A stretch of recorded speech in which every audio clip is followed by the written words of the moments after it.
Bubur sumsum, makannya di atas batu. Assalamualaikum warahmatullahi wabarakatuh. Waalaikumsalam warahmatullahi wabarakatuh. Jadi kita bantu dulu ya. Kembali kita mencairkan suasana di pagi hari ya. Alhamdulillah cukup cerah di hari ini. Walaupun mungkin semalam sempat rintik-rintik, tapi insya Allah ini bagian daripada rahmat dan karunia dari Allah Subhanahu wa Ta'ala. Bantu sekalian lagi ya, bagi banyak anak-anak ini. Ke pasar minggu membeli beras. Cakep. Jangan lupa membeli minyak. Cakep. Yang menjawab salam lebih keras, semoga duitnya bertambah banyak. Assalamualaikum warahmatullahi wabarakatuh. Sekarang yang butuh duit ini lebih keras soalnya, apalagi THR belum turun. Kayak sekali lagi ya, makan ikan campur empek-empek, makan bolu minatnya parah. Yang di belakang jangan main HP. Dengar dulu saya ceramah. Apalagi ini yang di laptop ya, di belakang. Baik, bismillahirrahmanirrahim. Salatu wassalamu ala Rasulillah wa ala alihi wa ashabihi wa mawalah. Syukur kepada Allah Subhanahu wa Ta'ala di kesempatan pagi yang cerah ini, walaupun mungkin masih gelap, Allah Subhanahu wa Ta'ala sempatkan diri kita di kesempatan ini masih bisa bernafas dan bisa bangun tadi, apalagi kalau ditambah dengan doa setelah tidur. Itu bagian daripada ketundukan kita kepada Allah Subhanahu wa Ta'ala, yang harusnya di antara makna daripada doa setelah tidur itu sangat penting untuk kita renungi, karena setiap kehidupan itu sangat berharga. Bangunnya di pagi hari itu bukan semata-mata karena kita terbangun oleh haram. Bangunnya di pagi hari itu bukan karena sistem mata kita yang setiap pagi itu terbangun begitu saja, tidak. Itu pasti ada campur tangan Allah Subhanahu wa Ta'ala yang membangunkan kita, mengizinkan kita untuk berada dalam kebaikan, apalagi menyempatkan diri untuk sholat subuh. Karena betapa banyak dari sekalian, dari para jamaah sekalian, betapa banyak orang-orang yang hari ini tidur berharap besoknya bangun, itu malah tidur terus, tidak bangun-bangun. Dia sudah menghadap kepada Allah Subhanahu wa Ta'ala. Banyak yang bertemukan begitu. Ada yang begitu?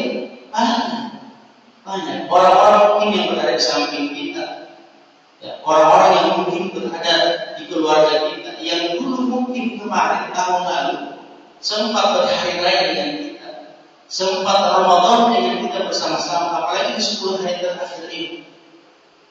Baik anak kepada orang tua, baik oma, opa, kakek, nenek, saudara.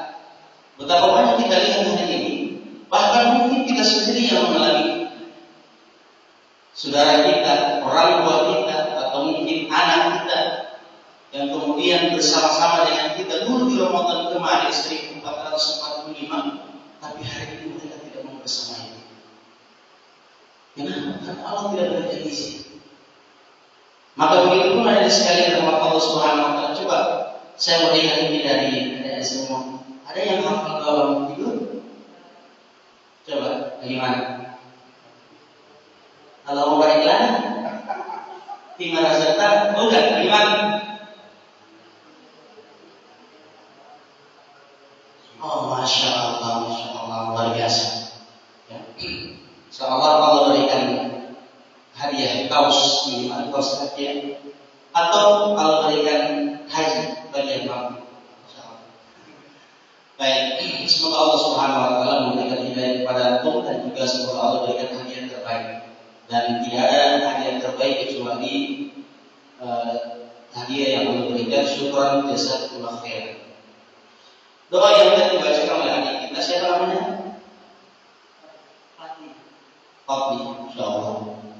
Doa yang dibaca oleh Ananda Fadli itu doa yang begitu syarat makna. Alhamdulillahilladzi, segala puji hanya milik Allah. Cuman Allah yang berhak dipuji, manusia tidak. Jadi ini bagian daripada kata alif lam di situ adalah pengkhususan hanya kepada Allah.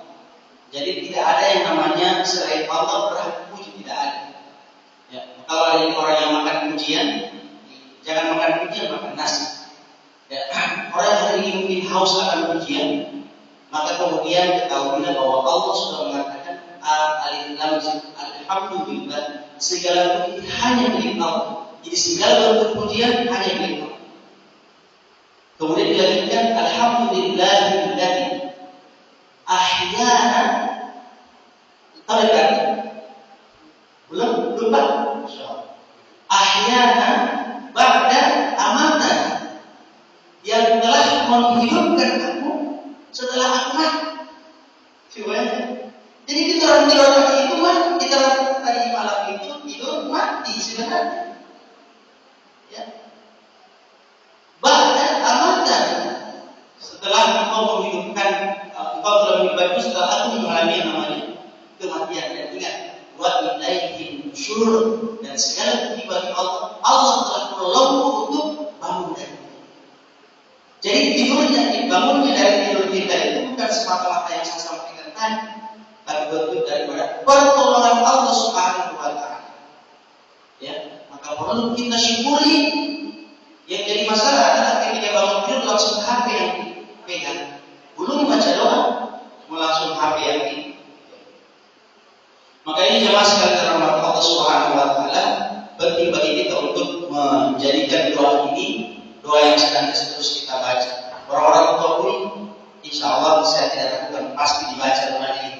Ya. Hadirin rahmat Allah Subhanahu wa Ta'ala, lalu kita juga bersalawat kepada Nabi Muhammad SAW, kepada para sahabat dan keluarganya, dan semoga kita semua mendapatkan syafaat di yaumil akhir nanti dikarenakan kita mengikuti tuntunan beliau tanpa menambah dan mengurangi sedikit pun dari apa yang telah beliau bawa.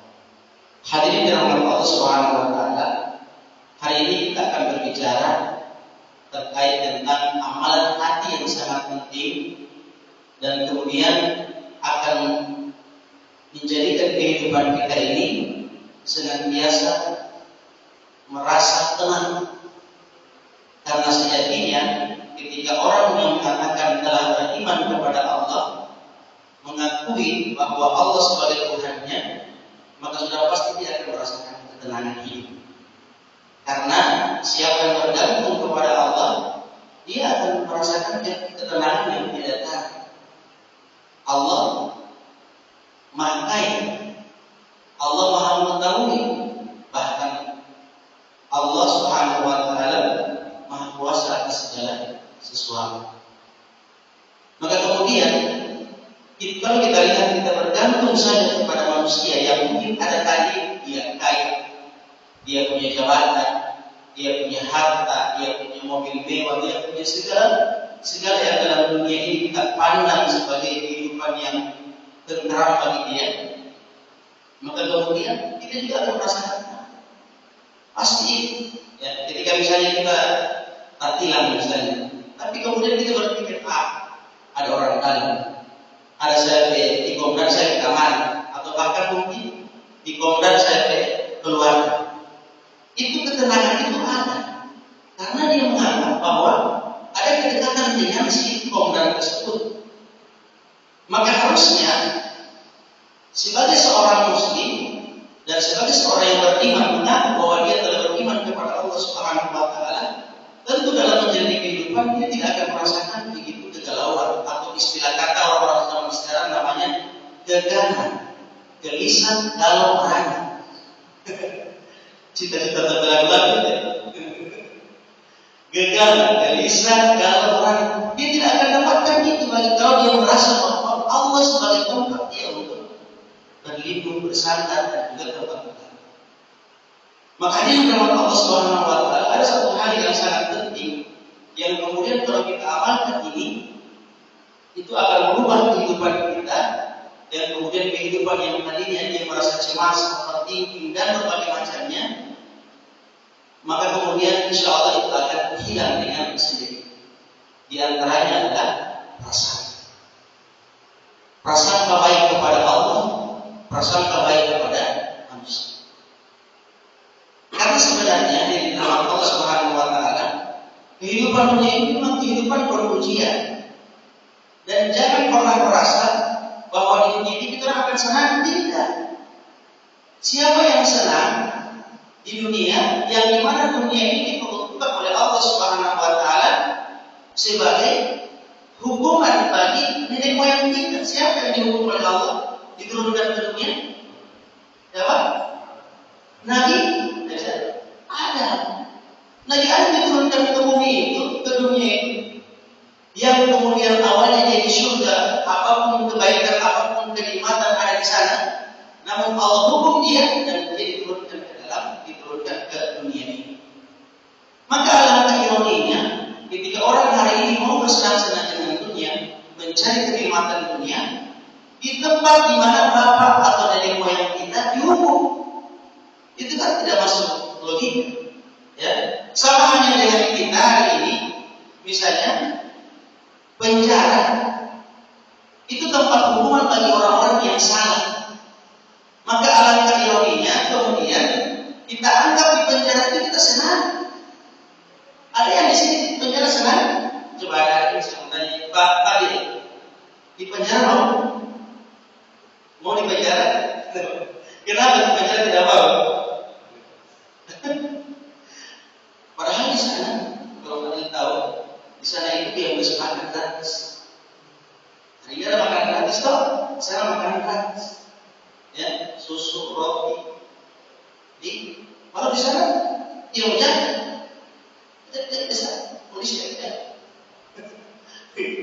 Maka, tapi kenapa kita tidak mau? Ya, karena itu tempat orang-orang yang salah, tempat orang-orang yang dihukum karena kesalahan-kesalahan.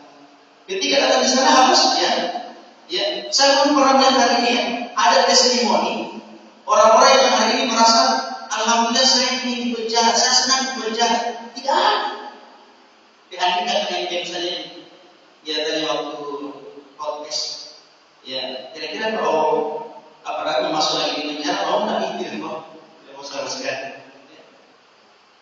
Padahal kalau kita lihat, ya kecuali mungkin, walaupun mungkin penjara itu difasilitasi berbagai macam fasilitas, ada DP AC, DP televisi, DP kasur yang bagus, tetap ketenangan itu tidak akan kita rasakan. Maka begitu pun dengan dunia harusnya, ya, dengan dunia. Padahal Rasulullah SAW mengatakan, dunia sijnul mu'min. Dunia itu penjara bagi seorang mukmin. Wa jannatul kafir, dan dia adalah surga bagi orang kafir. Maka hadirin rahmat Allah Subhanahu wa taala, kalau kita hari ini diberikan oleh Allah Subhanahu wa taala kesusahan dalam dunia, ketahuilah itu cara Allah kasih sayang kepada kita. Allah menjadikan kita orang ini tidak tenang dalam hidup dalam dunia karena Allah tahu dunia ini bukan bagi kita apa. Dunia ini bukan orang mukmin kita. Dunia ini hanya tempat senau-senau saja. Ya, tahu turun. Dunia ini hanya sebagai tempat kita singgah. Namanya orang singgah, tidak ada orang yang bersenang-senang di tempat persinggahan. Senyaman apapun tempat persinggahan, hotel misalnya, kita mau hari ini ke Gorontalo, ke Makassar. Walaupun mungkin tinggalnya di hotel, tapi kita tahu di hotel itu kita cuma singgah, kita tidak akan merasakan tenang. Walaupun fasilitasnya begitu mewah, bintang 5 dan seterusnya. Ini sifat kasar. Makanya dalam Allah Subhanahu wa taala munculkan di antaranya adalah sifat prasangka baik kepada Allah Subhanahu wa taala. Bahwa ujian yang kalau berikan kepada kita itu bagian daripada Allah menginginkan. kita tidak tenang dalam hidup ini, Allah inginkan kita tenang itu kekal di sana, yaitu di akhirat, yaitu surga Allah Subhanahu. Jadi kalau orang misalnya berpikir hari ini dia prasangka baik kepada Allah, dengan begitu merubah mindsetnya, maka insya Allah dia akan jalan di atas perjalanan ini dengan merasakan ketenangan. Tidak akan pernah dia merasa bahwa ketika dia ditipu, kemudian dia merasa gelisah, ya, galau. Tidak. Karena bisa jadi dia tahu dunia ini hanya tempat dia ujian saja. Maka hadirin rahmat Allah Subhanahu wa taala, jadi antara cara kita untuk senantiasa terus menjadikan kehidupan kita yang menjadi tenang adalah itu tadi, ya, berprasangka baik atas apa yang telah Allah berikan kepada kita. Karena dengan berprasangka baik kepada Allah Subhanahu wa taala, kita merasa bahwa Allah itu Maha Tahu. Allah itu Maha Tahu. Apa yang Allah berikan itu sudah pasti kebaikan yang kita inginkan. Dan ketika kita misalkan kemudian mengatakan bahwa saya telah beriman kepada Allah, maka kita harus siap itu. Sebagaimana kita mengatakan tanda tangan kontrak, saya akan kasih sekolah di SPI. Ketika akhir ujian akhir semester 6 bulan sekali ikut ujian, itu harus kita ikut. Itu tanda tangan di situ. Ya. Begitupun dengan dunia ini. Maka Allah Subhanahu wa taala dengan dalam Al-Qur'an ayat 2, "Ahsiban nas ayyukrahu ayyakulu amanna wa hum la yuftanun." Apakah kalian mengira bahwa kalian diciptakan oleh Allah Subhanahu wa taala dan mengatakan, "Aku telah beriman kepada Allah," lantas kalian tidak diuji? Jadi apa salahnya? Dan itu bagaimana? Padahal dari awal setelah 40 hari ditiupkan roh itu, kita dikatakan kontrak. Kita tenang dalam kontrak. Allah katakan dalam Al-Quran,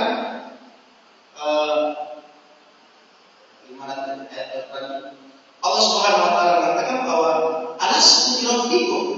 Itu ketika ditiupkan roh itu, maka dia katakan alastu birabbikum, ini dalam kontrak kita. Apakah aku ini Tuhanmu, kata Allah? Maka kemudian kita setujui kontrak itu. Bala syahidina, betul tentu adalah Tuhan. Kalau suatu hari kita anggap sebagai Tuhan kita, maka apapun aturan-aturan yang ada di Tuhan berikan, Allah berikan, pasti kita akan ikut. Dan itu pasti kebaikan, pasti kebaikan. Sebagaimana kita berada di perusahaan, kita terdapat kontrak, kemudian jam masuk jam 7, keluar jam 2, berpakaian setiap hari Senin, misalkan ikuti.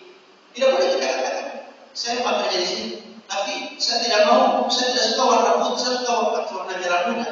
Maka hari Senin di sini saya pakai warna merah muda. Baru masuk jam 9, tidak dipakai begini. Ketika kita katakan saya siap bekerja di sini, maka segala ketundukan itu harus kita bertunduk kepada Allah. Ini prasangka baik kepada Allah. Apalagi di antara prasangka baik yang kemudian dapat mendatangkan ketenangan dalam hidup, di antaranya adalah masalah tentang rezeki. Kadang-kadang ada di rahmat Allah Subhanahu wa taala yang membuat kita tidak tenang ini selalu memikirkan sesuatu yang menjadi tugasnya Allah. Apa itu haknya Allah? Apa itu tugasnya Allah? Masalah rezeki, masalah kematian, masalah jodoh, itu bagian daripada Allah Subhanahu wa taala punya kerja. Tugas kita apa sebagai hamba? Tugas kita adalah ikhtiar semaksimal mungkin, sebaik mungkin. Ya. Kadang-kadang yang membuat kita hari ini galau seperti di Ghana tadi itu kan kadang-kadang kita selalu memikirkan itu, kita misalkan masalah uang dan seterusnya, ya, selalu memikirkan hal seperti itu. Padahal tugas kita ikhtiar saja. Bahkan kata Allah Subhanahu wa taala, tidak perlu banyak bergerak, yang penting tawakal, takwa saja kepada Allah, Allah akan berikan dua. Kata Allah Subhanahu wa taala, "Wa may yattaqillaha yaj'al lahu makhraja." Siapa yang bertakwa kepada Allah, takwa itu artinya menjalankan perintah Allah dan meninggalkan semua larangan.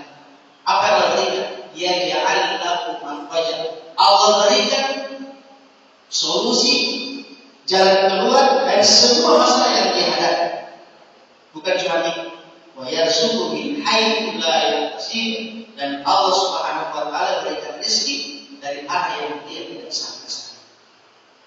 Jadi rezeki ini sudah ditanggung oleh Allah Subhanahu wa taala. Tidak boleh kita lakukan, tidak boleh kita tidak boleh kita kalau bahkan kemudian rezekinya. Wa min dabbatin illa 'ala Allahi rizquha. Sesungguhnya binatang apapun di bumi ini telah Allah cukupkan rezekinya. Yang bikin galau itu kan bikin galau bukan karena rezeki yang kurang. Ketika didapatkan begini dia merasa kurang, tidak, tapi karena kita memikirkan sesuatu yang berusaha. Jadi kalau kita dahulukan husnuzan, prasangka baik kepada Allah Subhanahu wa taala, maka rezeki sudah ditentukan. Insyaallah kuatkan saja ikhtiar, maksimalkan saja ikhtiar Allah akan memberikan. Yang penting kita takwa itu. Ya. Masalah apa lagi? Masalah jodoh misalnya. Jadi antaranya masalah jodoh yang sering dikaitkan oleh anak-anak muda hari ini. Ya. Selalu memikirkan masalah bagaimana kalau seandainya dia, bagaimana kalau seandainya dia hanya dia diganti, hanya dia cantik. Selalu kita memikirkan hal yang seperti itu yang kemudian itu tugasnya Allah sebenarnya. Tugas kita adalah memantaskan diri. Ya, tugas kita adalah memantaskan diri. Coba itu usahakan kepada Allah Subhanahu wa taala. Selalu kita merasa seperti itu. Ya. Dan kemudian ketika diberikan ujian oleh Allah Subhanahu wa taala, kadang-kadang ketika Allah memberikan solusi dari ujian itu tidak serta-merta menurut Allah hilangkan ujian itu, tidak. Sebagaimana Nabi Ibrahim alaihissalam, Nabi Ibrahim ini ada ayat yang mulai terjadi. Coba, kalau Ibrahim itu dia ada lempar Raja Namus lempar di mana nih? Di atas. Coba bayangkan, jelas sekali ini pelajaran penting sekali, pelajaran tauhid sangat penting sekali. Ketika Nabi Ibrahim dilempar ke api, itu Nabi Ibrahim pernah berkata, ya Allah lindungi aku. Tapi apakah Allah Subhanahu wa taala menutup pintu hati si Raja Namus itu agar nanti tidak menjadi, atau mungkin Allah kasih mata dari KKPL. Jadi KKPL itu dulu kalau dia lempar dia pakai KKPL. Apakah Allah letakkan KKPL itu? Apakah Allah hilangkan itu macam di film-film dia kasih hilang? Nabi Ibrahim hilang begitu saja? Tidak. Tetap Allah inginkan Nabi Ibrahim jalan itu, ya, jalan itu ujian. Maka dia berdoa kepada Allah Subhanahu wa taala, ya Allah, apa yang paling tahu tentang kita. Maka apa yang terjadi? Ketika Nabi Ibrahim dilempar ke api tersebut, maka Allah menginginkan memerintahkan kepada api, ya nar kun barda. Ya, wassalaman dan Ibrahim. Wahai api, dinginlah kamu. Allah berikan esensi sebenarnya. Kadang-kadang memang solusi yang Allah berikan tidak sesuai dengan masuk akal kita. Maka dari itu jangan berpikirkan solusinya, bagaimana caranya. Kadang-kadang yang bikin siung itu kan begini. Maka kemudian dinginlah api dan selamatkan Ibrahim. Maka dia tetap terbakar tetapi apinya yang jadi. Insyaallah. Ya. Yusuf alaihissalam ketika dia menjadi raja, Allah ikutkan dulu dia ujiannya. Jangan subur dibuat oleh saudara-saudaranya. Tapi kemudian setelah itu dia jadi raja. Kadang-kadang kita menjalani kehidupan ini diuji dulu seperti itu. Ya, diuji dengan seperti itu. Jadi pertanyaan adalah mereka saja para nabi. Mereka beriman kepada Allah, dekat kepada Allah, lantas kemudian diuji dengan cara seperti itu. Lalu bagaimana dengan kita? Apakah kita merasa tenang, merasa aman, ya? Atau merasa paling ya Allah saya paling tersiksa di dunia ini, ya Allah. Padahal orang yang paling disayang Allah nanti diuji dulu oleh Allah, tidak ada perbedaan. Bahkan mereka paling sulit dalam ini. Kalau kita bersangka baik kepada Allah Subhanahu wa taala. Begitupun misalnya kisah ada orang yang mendapatkan jodoh, dia berdoa kepada Allah sungguh-sungguh seperti itu. Dia berdoa, ya Allah, berikanlah aku jodoh, berikanlah aku jodoh. Setiap hari dia lakukan itu. Di suatu hari kemudian dia keluar dari tempat masjid di masjid ini, kemudian datanglah dari keluar di masjid. Ternyata jodoh yang dia minta yang datang adalah anjing. Anjingnya mah bukan cuma datang dengan baju ini. Ya Allah, saya minta jodoh pada anjing, jadi tidak. Tapi ingat bicara Allah Subhanahu wa taala menyelesaikan suatu masalah. Setelah sampai dia bikin, dibawa dia ke rumah sakit. Maka kemudian dirawat oleh seorang perawat. Ternyata Allah inginkan dia jemput dia punya jodoh ini di rumah sakit. Padahal kalau dia bilang ya Allah, tapi dia baru bersangka baik kepada ya Allah, ini mungkin ada yang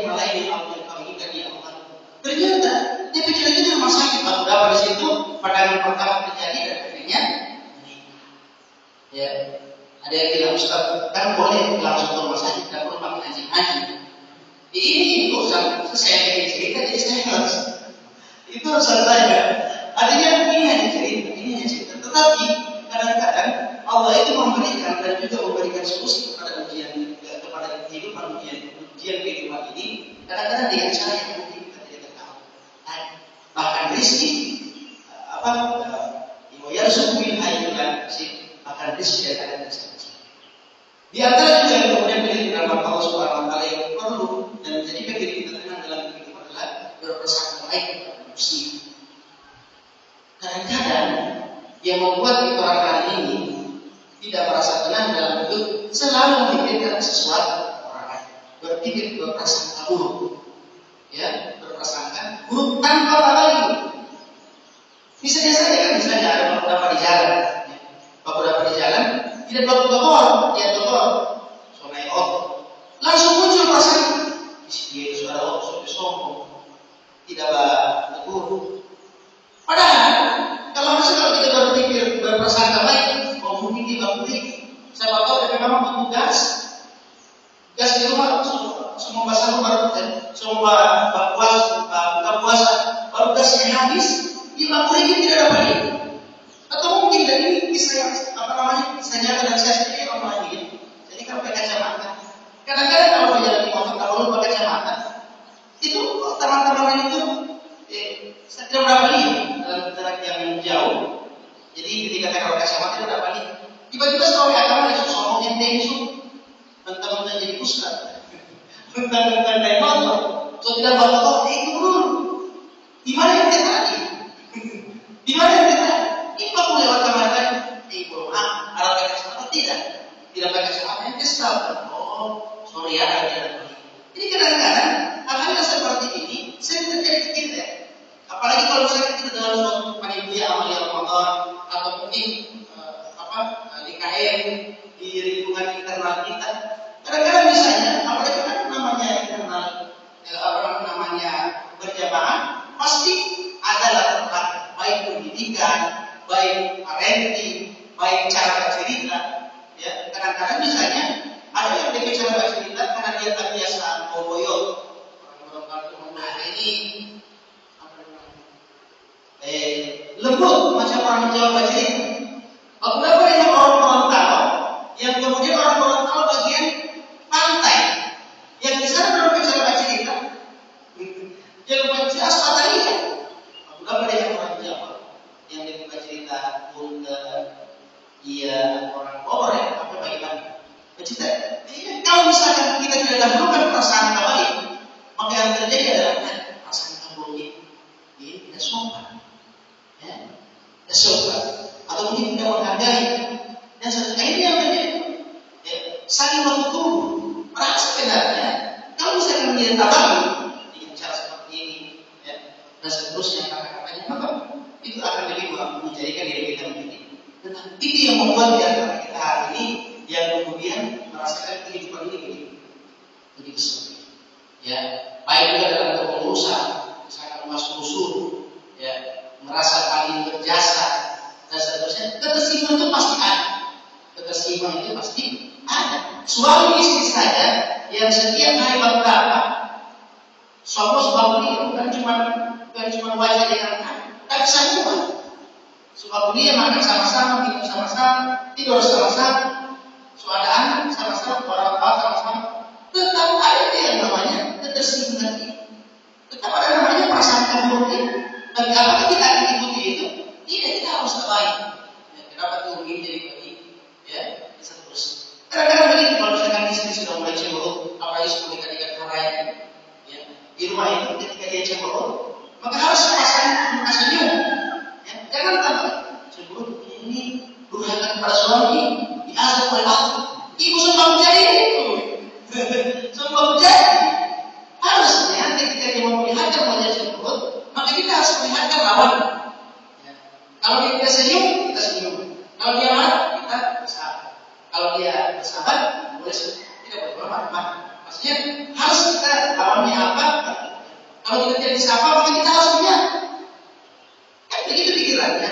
Harusnya seperti ini. Jadi kadang-kadang di antara kita ini yang hal-hal yang kecil sering membuat kita tidak menjadi tenang karena itu selalu dihantui oleh prasangka-prasangka buruk. Padahal itu sangat berbahaya. Lihat Nabi SAW Arab Badui ini soal berapa menit lagi. Arab Badui itu Bapak Ibu dalam Allah Subhanahu Wa Taala, dia datang ke Madinah tiba-tiba tanpa salam tanpa kalah, tanpa salam itu artinya tanpa assalamualaikum tanpa kajian. Langsung di pojok masjid, kok kita kincing di sini? Arab Badui ini. Kalau di sini orang pokoknya tidak ada lagi kita orang paling pedalaman, ya. Walaupun mungkin tidak sama bilang begitu, artinya orang pedalaman yang memang tidak banyak ada. Datang kemari, tiba kincing di sudut masjid, la haula wala quwwata illa billah. Kira-kira dari kita, sahabat pun merasakan seperti itu. Rasulullah di Arab Badui. Maka kemudian ketika orang sudah mulai bawa ribut, ini Arab Badui sudah dapat kincing kesana kemari. Akhirnya jadi banyak maka karena itu artinya pun banyak keluar. Biarkan pun kasih selesai itu dapat kincing. Karena kalau semakin kurang reaksi, dia kincing mau kesana kemari. Ya, dia kincing mau kesana kemari. Dan kita belum berperasaan kemari. Setelah selesai, dia dengan aurat ditanya oleh Nabi sampaikan bahwa ini masjid tempat suci, tempat dimana orang sholat, ini bukan toilet umum. Toilet umum ada di sana. Maka ternyata Arab ini tidak tahu kalau itu Nabi. Coba bayangkan, Nabi berpesan baik kepada Arab baru. Ya, sahabat itu kalau sudah ramah, dia sumpah. Ya, apalagi Umar ya, Insya Allah. Umar itu jangankan manusia, saya pasti dia kan. Umar kalau mau lewat, saya akan tahu. Besarkan hadis selesai. Jadi Rasulullah dahulukan pesan dan kemudian setelah itu dia merasa senang. Apa yang Arab Badui katakan itu ini efek daripada kita merasa baik kepada sesama. Yang Arab Badui katakan, dia katakan begini, ya Allah, saksikanlah dan rahmati aku dan Muhammad. Tapi jangan berbuat. Saksikanlah ya Allah, berikan rahmat aku dan Muhammad. Tapi jangan berbuat. Coba.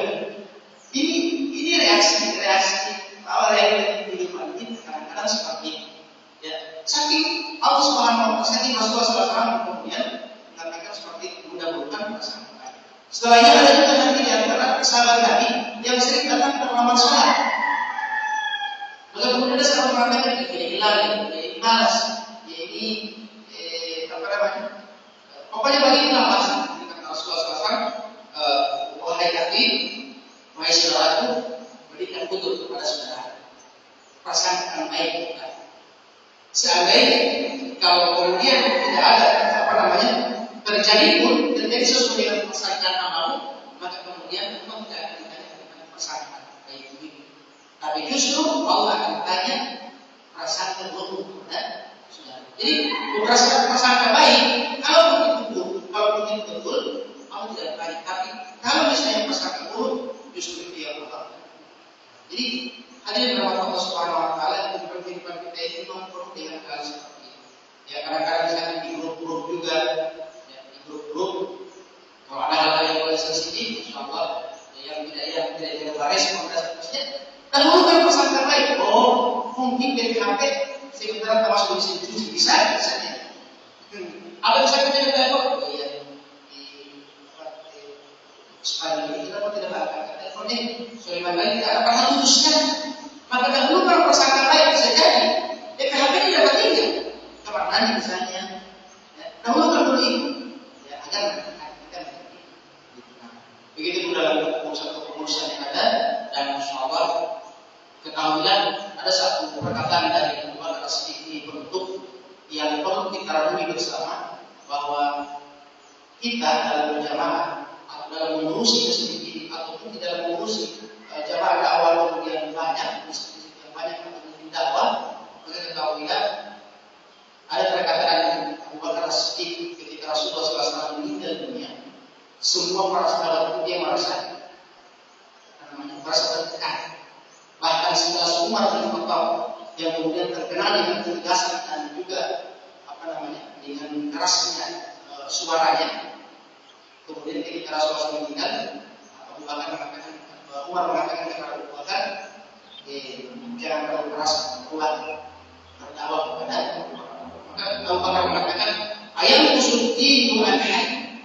Apakah setelah meninggalnya Nabi ini dan ketika Abu Bakar ini hadir dan masih hidup, apakah dengan Abu Bakar ini kemudian agama ini akan turun, agama ini tidak akan jalan?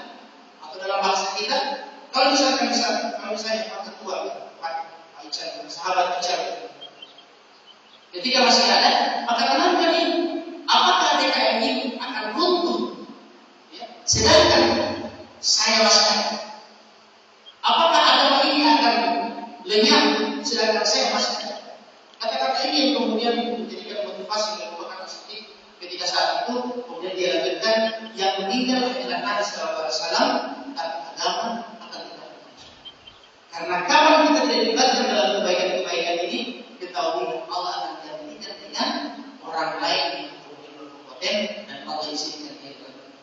Ketahuilah tidak ada nikmat terbaik di dunia ini bukan karena uang, bukan karena harta, bukan karena istri yang cantik, suami yang cantik, rumah yang besar, rumah yang mewah, tidak. Itu bukan kenikmatan yang paling tinggi. Kenikmatan yang paling tinggi Allah izinkan kita berada dalam kebaikan-kebaikan ini dan Allah jadikan kita sebagai promotor, jadikan kita sebagai orang kontrak dalam kebaikan-kebaikan. Guru dan murid saja paling besar pahala guru dibanding murid. Maka kita jangan pernah merasa bahwa saya tidak seperti itu. Allah Subhanahu wa Ta'ala begitu sayangnya, begitu cintanya, sehingga Allah berikan ini amanah ini pundak-pundak kita yang kemudian kenapa saya? Wah ini, kenapa saya? Maka kata Allah, wah kenapa ini? Kenapa bukan? Karena Allah tahu ini yang paling utama, ini yang karena Allah tahu ini yang paling bisa menerima itu dia. Karena ayat Allah Muhammad tidak usah Allah mengetahui dan Allah tidak akan membebani suatu kaum di luar batas kemampuan manusia. Kenapa engkau yang berikan? Kenapa kau bicara jadi ketua? Sahabat bicara. Kenapa sahabat kalian dibentuk jadi ketua? Kenapa bukan orang lain yang di luar sana yang kemudian jamaah tetap di sini atau mungkin apa?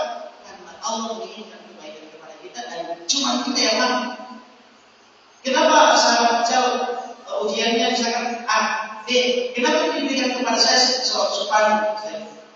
Karena bisa jadi ujian itu kalau sahabat bicara mengikutinya, Allah tahu sahabat bicara sedangkan saya tidak. Kenapa kau diberikan ujian A tidak diberikan kepada saya? Karena Allah tahu seperti apa yang kita.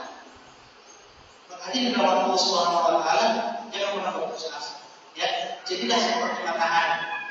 Ya, walaupun mungkin dia dikatakan sangat panas, orang sering dikatakan bahwa matahari ini membakar dari tubuh, tapi dia tetap bersih. Karena memang dia bertugas seperti itu, dan dengan adanya matahari, matahari bisa melihat dan siang. Makanya di dalam Allah Subhanahu Wa Taala, jadi seperti Abu Bakar tadi, yang kemudian menanam dalam diri kita, jangan sampai dikatakan dakwah ini akan mundur, akan hilang, sedangkan saya sekarang. Ingat, Allah akan diberi pertanggungjawaban ini, akan diberi pertanggungjawaban setiap itu. Maka ini kemudian bisa dijadikan sebagai pengetahuan kita dan juga sebagai nasihat pribadi dalam mengemani dakwah yang kemudian hilang tugas utama kita. Tugas utama kita itu bukan mau hidup bagaimana, tapi tugas utama kita adalah dakwah Allah, dakwah kepada Allah Subhanahu Wa Taala. Pekerjaan yang kita ada ini itu pekerjaan sampingan. Pekerjaan utama kita adalah dakwah, mengajak orang kepada kebaikan. Ya, kita harus belajar ini, tapi mengajak orang kepada kebaikan itu tugas utama kita dan tugas kita sebagai bangsa. Seandainya ada tugas yang paling mulia, maka tugas yang paling mulia adalah tugas berdakwah. Ya? Allah Subhanahu Wa Taala buktinya dakwah itu diberikan kepada Nabi, bukan berdakwah. Seandainya kalau berdakwah itu mulia, Allah berikan kepada Nabi berdakwah. Tapi tidak. Seluruh Nabi ada pekerjaan, tapi pekerjaan utama bagi adalah dakwah. Inilah yang kemudian Allah katakan kita ini. Ini saja yang bisa saya sampaikan pada kesempatan kali ini. Mohon maaf jika terdapat kesalahan kata, nama, kemudian juga ada kata-kata kami yang kurang sampai membuat kesinggungan. Mohon maaf kepada Allah Subhanahu Wa Taala dan juga setelah kita bermaaf-maafan. Saya mohon maaf, mungkin beberapa hari lagi kita akan bermaaf. Karena bermaaf-maafan tidak harus dihargai. Ketika sudah salah, ya sudah harus minta maaf. Karena tidak ada yang bisa jamin. 1 hari, 2 hari, bahkan 5 hari ke depan tidak ada yang bisa jamin kita masih sedih. Maka jangan pernah minta maaf kepada Allah, kepada orang-orang yang kemudian yang ketika saya dan saya minta maaf kepada para jamaah sekalian. Itu adalah majelis subhanallahi wa bihamdika asyhadu an la ilaha illa anta astaghfiruka wa atubu ilaik. Assalamualaikum warahmatullahi wabarakatuh.